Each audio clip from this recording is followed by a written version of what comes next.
عرض شود که روزهای حج گفتیم که 6 روز هست و هر کدوم از این روزها هم برای خودش اسم داره.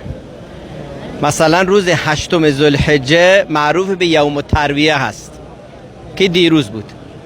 روز 9 میشه روز عرفه که امروز هست و در حقیقت استارت حج و کلید حج از همین امروز هست.